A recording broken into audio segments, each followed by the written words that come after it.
So I just posted something at the office there. Just got off at the tram and we're just walking to the Peace Park. Now, we're going to walk to the hypercenter of the bomb. So it's just to my right. We look this way. Wagashi no mise. Wagashi. This is the typical Japanese scene. Atomic bomb hypercenter. There, Peace Park's just up there. There we are. Go this way. Now the ground has been built up, so that's historically that's the level of the ground, and that's what a lot of Japanese rivers look like now. Basically, they're totally dammed in. It actually makes logical sense, but it doesn't encourage the fish to lay their eggs.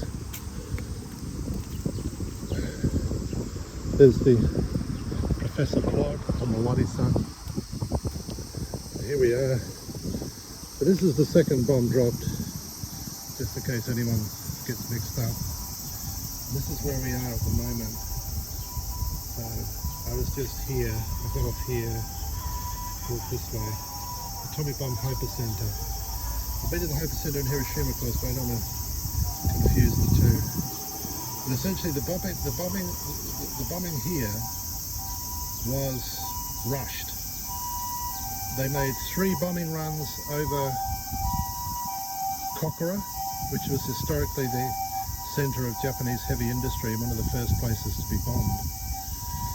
And it was scheduled for August the 11th, was brought forward on the orders and the suggestion of Colonel Tibbets, but he didn't fly the second mission. And so when they went to Kokura to drop the bomb, there was huge smog, couldn't see a thing. So they rushed back this way, and supposedly almost at exactly 11 o'clock, and bearing in mind the bomb was dropped on Hiroshima around about 8 o'clock, 8:15 I think from memory. So very late in the day, or very late in the morning.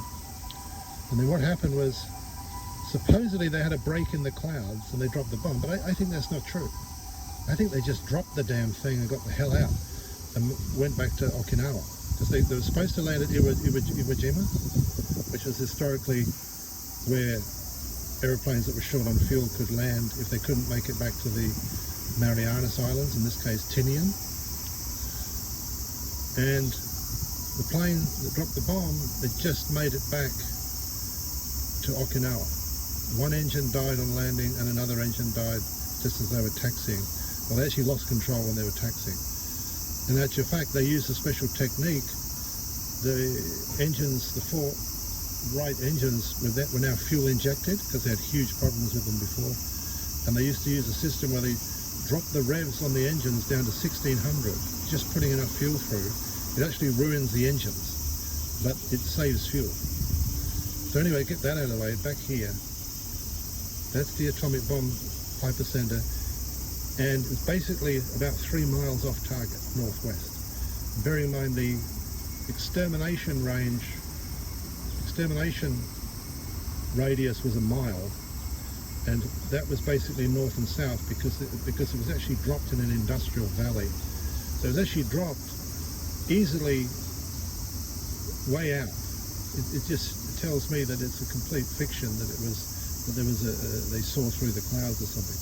That's way off target. These guys are elite. They can drop it, as they say, into a pickle barrel. So let's just keep going. Here we are.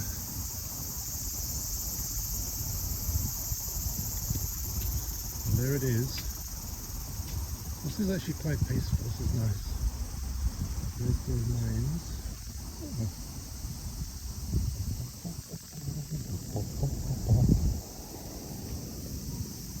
There's a nice family. I don't want to take their picture. Just a nice family over to the left. This is to celebrate the children that died.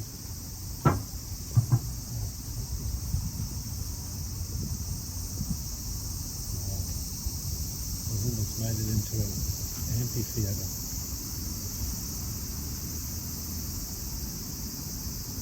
Historically, they thought, this is sort of gut-wrenching now, because the estimated casualties was 20,000 to 40,000 immediately, and then people were of course rapidly dying within seconds, minutes,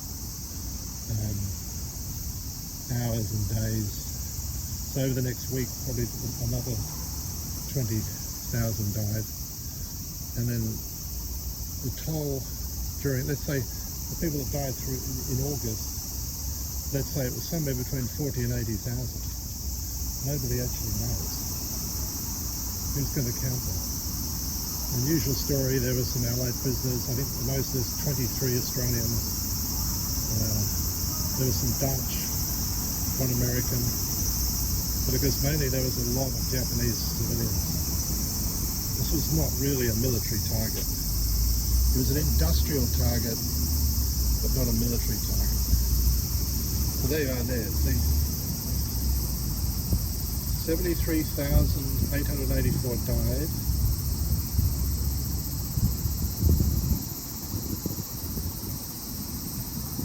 74,909 received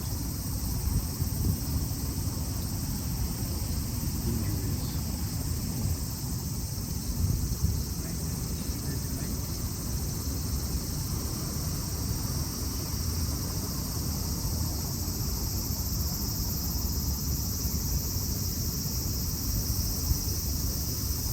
That was the black monolith.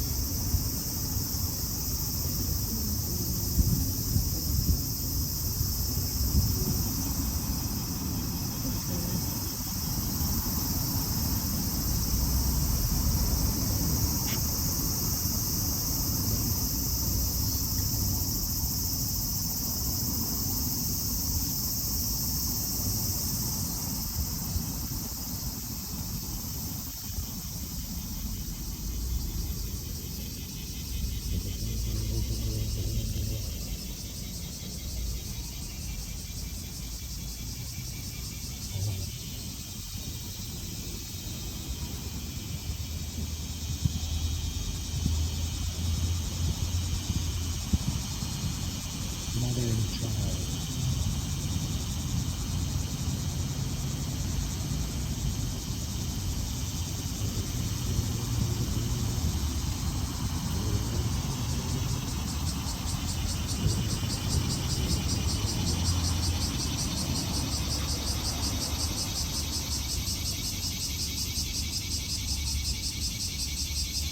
70% of the victims were non-combatants. Only a very small number. Only a very small number of active soldiers. To be honest, the number one target should have been Kure, the port of Kure, because it was more than anything a naval war. In fact, the Japanese don't really see it as World War II, of course. They see it as the Pacific War, which lasted 41 to 44.